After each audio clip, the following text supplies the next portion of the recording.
to Mindset Minder Monday. So thankful for life with endless opportunities to learn, grow, and enjoy. Kristine here. In this series of video, I like to explore my thoughts on mindset. Does it matter? Now, why are some people so successful in business or any other area of life for that matter? Today, let us look at how mindset can affect us. Now, we understand that our mindset, our beliefs, we store in our subconscious. Believe it or not, it controls 95% of our lives. Like you, I want to take charge of my life, to get conversant with the strings tugging at my life, and how I can cause it to swing in my favor, in the direction that I want it to, so that I get the things that I want and not the things that I don't want. Period. So, why do I behave the way I do? Why do I react the way I do? Why do some people hold on to the very end and others close shop at the first hint of trouble? Now, here's a true story. There was an African farmer named Ali Hafed. He had heard of other farmers getting extremely rich after discovering diamonds on their land.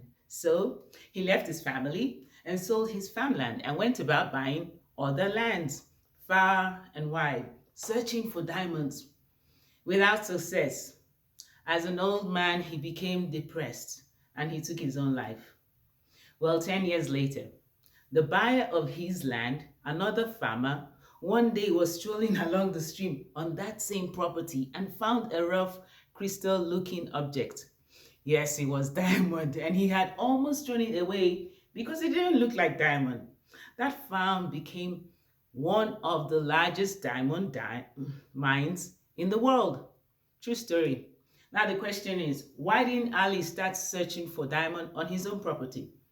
Did he have the skills to recognize diamond if he saw it, in its raw form? The moral of the story, we may be standing on our own land of diamonds, but do we have the skills to find a diamond?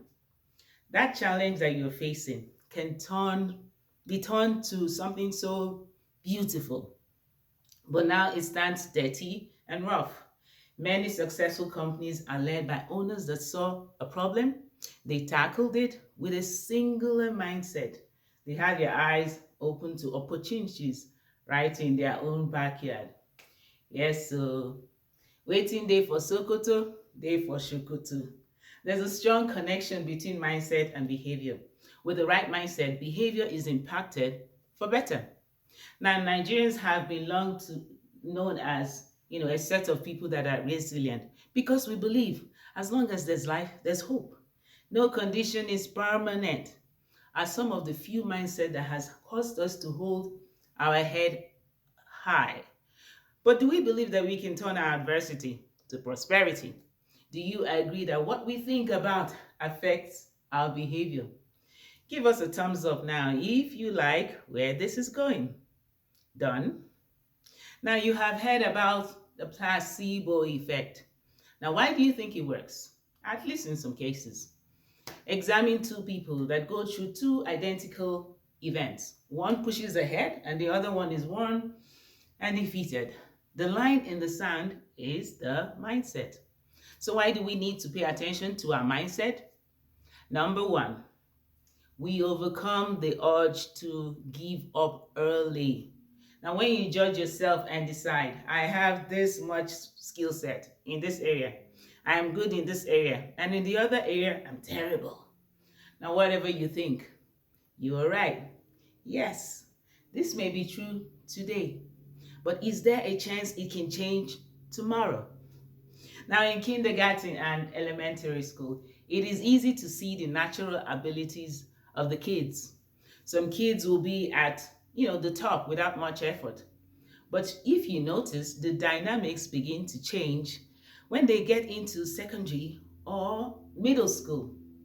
The kids that put in extra work and effort begin to rise to the top of the class. The same can go with character and attitude. You may say, I am shy. I can't stand before an audience. You are not alone. No. Me too. But that is your history. And it will be your future if you resign yourself to it. Or you may say, I have a bad temper. Is that impossible to change though? Change is possible, but it takes real persistent effort to change that label for good. We all start with different predispositions in life, different temperaments. It's not always the people who start out the smartest that end up the smartest. Now, even if you were born a whatever, it is the effort and training that you put in that takes you the rest of the way.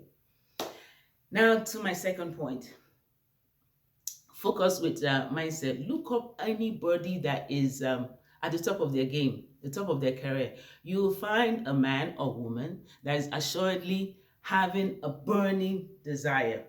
Now, we've all felt a burning desire at some point. The question is, how long does that desire last? To achieve a goal, the charcoals of desire must be kept burning.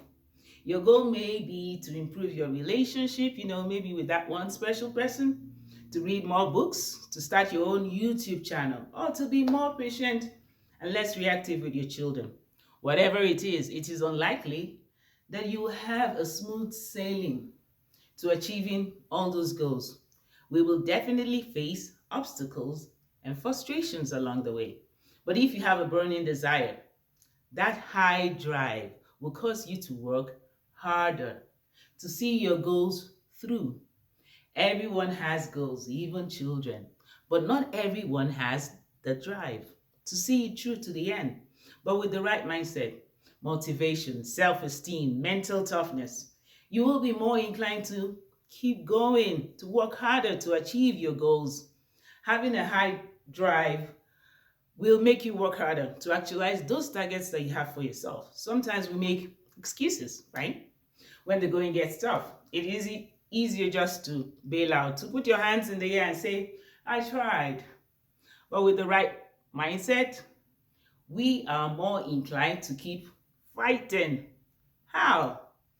Keep feeding your subconscious mind with the right gems.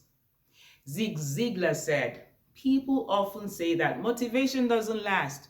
Well, neither does taking a bath. That's why we recommend it daily, because that strong desire, that motivation will die if you don't nurture it. The starting point of all achievement is desire. That same desire must be sustained to see the goal to the finish line. My third point, you become what you repeat. Because of tough times or habit, we know people that are constantly complaining, even when there's no reason to complain. At least not in the moment. You ask them, how are you? And the response is, we dey manage, or not too bad. Even as I repeat those words, I can feel the life leaving me. What? I have a sweet auntie that calls me so often. When asked, Auntie, how are you? You know what her response is? Not too bad though, only hunger. You've had breakfast, lunch, I don't understand. Now, I am not unsympathetic to her struggles, but how about you shift that light on the better things that are happening? What you think about consistently, or what you even say consistently, impacts our behavior, our being. Positive thoughts impact positively. Negative ones do damage in the same vein. There will be a tendency to settle for less. And there will be no motivation to jump on an opportunity when it comes knocking. So, watch what you say. Pay attention to your thoughts. Point number 4. Your state of mind can change your perspective on things. Do you see the glass as half empty or half full? Your attitude is like a paintbrush. It colors everything. According to Henry Ford, whether you think you can or you think you cannot, you are right. I used to always see the glass as half empty, but I made up my mind. I made a conscious effort to retrain my mind. Otherwise, a negative mindset will prevent me from seeing a better perspective, which means I notice and I remember and I dwell on the negative events in my life, which can derail me from reaching my goals. However, a positive mindset will help analyze any situation better and keep you on track to reaching your goals. Do not underestimate the value of a positive mindset. It is the only way that we can sustain that desire we're talking about and keep us on track to applying the grit and learning needed to succeed for both our personal lives and all other career goals that we have. With the right mindset, we can begin to see even difficult situations as an opportunity to stretch, to live outside our comfort zone rather than running away from it. So, what's the takeaway here? The condition of our mindset can be the difference between success and failure. Those are my thoughts. Whether it be in your career or relationship, our habits, abilities, and personality are not set in stone. Now, if you seek that change, it is possible. Okay, people, glad you're still here. Let's do this again next Monday. Now, think about what you're thinking and watch what you repeat. Like, share, and subscribe if you haven't. And remember to hit that notification button so that you know when I upload the next video. Until next time, folks, stay focused and beautiful. Bye.